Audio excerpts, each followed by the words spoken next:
ભારતીય સિનેમાના ઇતિહાસમાં કેટલીક એવી અભિનેત્રીઓ થઈ ગઈ જેમનું નામ આજે પણ લોકો ખૂબ જ આદરથી લે છે. એવી એક મહાન અભિનેત્રી નિરૂપા રોય. નિરૂપા રોયનું અસલી નામ કોકિલા કિશોર ચંદ્ર બલસારા હતું, જેમનો જન્મ 4 જાન્યુઆરી 1931ના રોજ ગુજરાતના વલસાડ જિલ્લામાં થયો હતો. વર્ષ 1946માં ગુજરાતી ફિલ્મ રાણકદેવી તેમજ પોતાના અભિનયની શરૂઆત કરી. ત્યારબાદ ગુણસુંદરી અને અમરા જેવી ફિલ્મોમાં કામ કરીને તેમણે પોતાની આગવી ઓળખ બતાવી છે.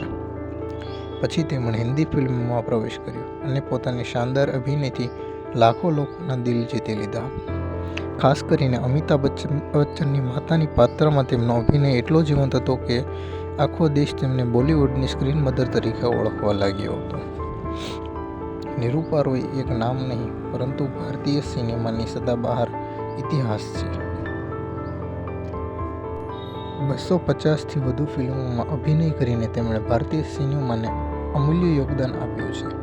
13 ઓક્ટોબર 2004ના રોજ હાર્ટ એટેક આવવાના કારણે નિરૂપા રોયનું દુનિયાને અલવિદા કહીને ચાલ્યા ગયા. પરંતુ તેમના અભિનયની છાપ આજે પણ કરોડો લોકોના દિલમાં જીવંત છે.